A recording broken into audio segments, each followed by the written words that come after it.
All right, imagine this. You're commanded by a king to publicly defend your entire faith. A single wrong word, just one slip-up, could spell disaster for you and your whole community. Well, that's exactly what happened back in 1263 to one of the greatest Jewish scholars of the Middle Ages. So let's dive right into this incredible, high-stakes theological showdown, the Disputation of Barcelona. Now you gotta understand, this was not some friendly little chat over coffee. This was a royal command, straight from the top. And these words here, they're from the man himself, Rabbi Moses ben Nachman. We know him as Nachmanides, and they really set the stage. He was summoned by King James I of Aragon to face off against a really tough opponent in a debate that would literally put the foundations of Judaism on trial. So, how did this whole intellectual battle even get started? Well, let's meet the two guys at the absolute center of this historic throwdown. Okay, so in one corner, you've got Nachmanides. We're talking about a revered rabbi, a physician, a philosopher, basically one of the leading minds in the Jewish world at the time. And in the other corner, Friar Pablo Christiani. Now here's the twist. He was a former Jew who converted to Christianity and became a Dominican friar. And his game plan was, well, it was radical. He was convinced he could use the Jews' own sacred texts, specifically the Talmud, to prove that Jesus was the Messiah. Now, you have to appreciate the sheer audacity of this next move. Before he even agreed to this whole thing, Nachmanides went straight to King James himself and made a demand. A huge one. He wanted a guarantee of complete, total freedom of speech. I mean, think about it. In an age of intense religious persecution, this was just an unbelievably bold and frankly dangerous move. But he absolutely knew he couldn't defend his faith without it. And you know what? The king said yes. Okay, so with the ground rules set, they laid out the big questions for the debate. It all boiled down to three fundamental points that would shape everything. First, has the Messiah, the one prophesied in the Hebrew Bible, already come? Second, what's the Messiah's nature? Is he a divine being or just a human? And finally, the big one, who holds the true faith, the Jews or the Christians? The stage was set. The intellectual duel was about to begin. All right, so Friar Paul's opening move, it was something nobody saw coming. He didn't start with the Gospels, he didn't start with Christian theology, nope. He went straight for what he thought was the jugular.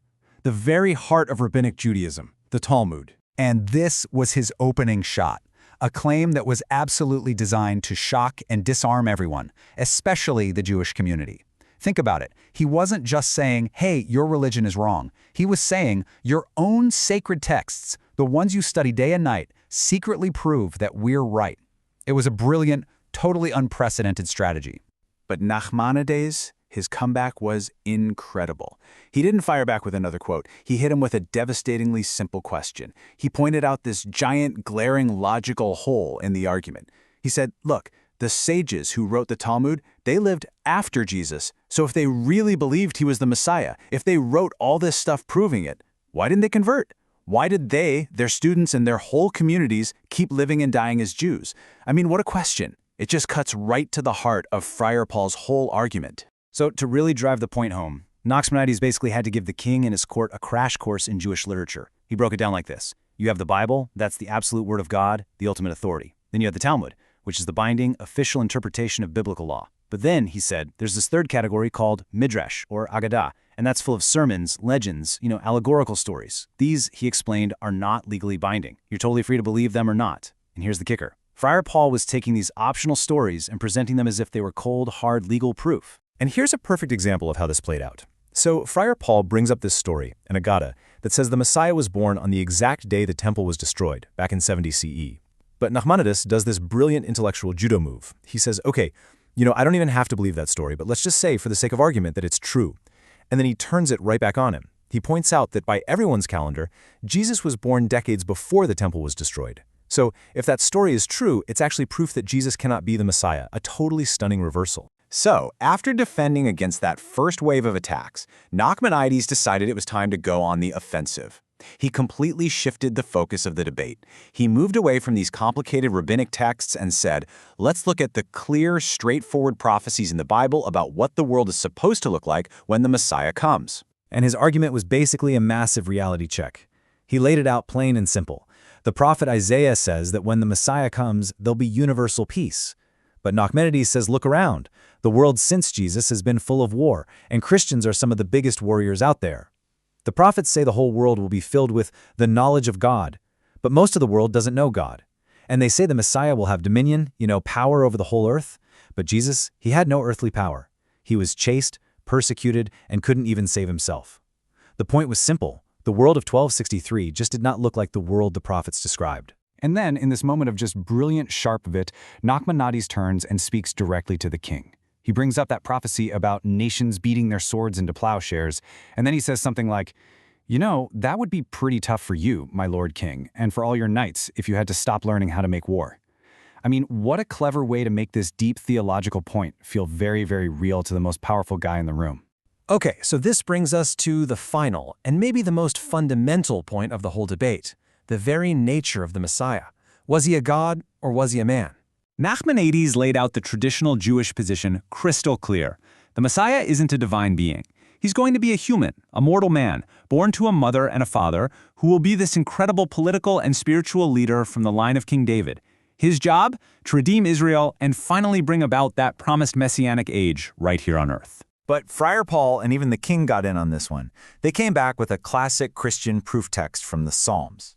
It's where King David writes, "The Lord said to my Lord, sit at my right hand."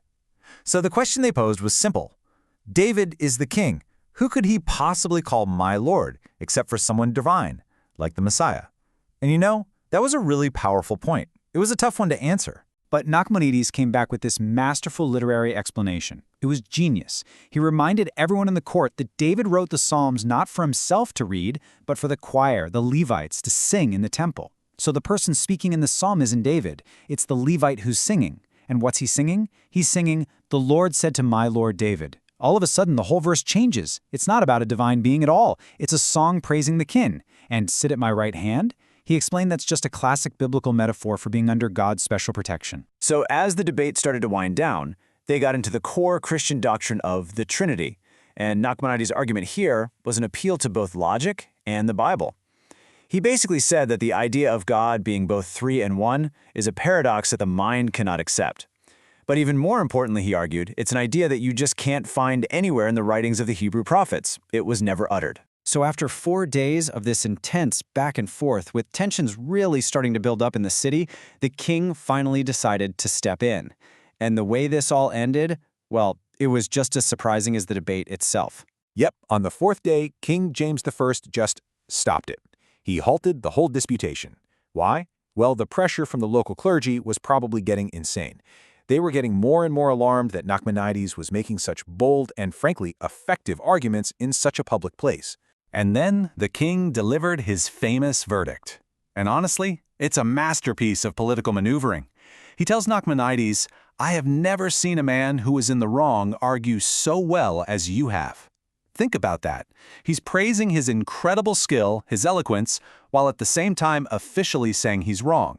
It was the perfect way to honor the man without upsetting the powerful church leaders in his court. But the king's respect wasn't just empty words. Get this, he awarded Nachmanides a prize of 300 gold dinars. Now, that was a huge sum of money back then. It was this public display of respect that was pretty much unheard of in a situation like this. It really shows that, man to man, the king was seriously impressed. But the story doesn't have a happy ending. Not really.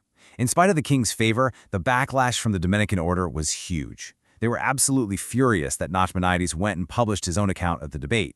The pressure just got to be too much, and eventually even the king's protection wasn't enough. Nachmanides, now an old man, was forced to flee his home in Aragon. He never went back. He died in exile just a few years later. And so this whole historic encounter leaves us with a really deep question, doesn't it? By a lot of measures, Nachmanides won. He won the king's respect, he won a big prize, and you could argue he won the debate. But he lost his home. So it really makes you think. When you're in a contest where power, politics, and faith all crash into each other, what does it even mean to win?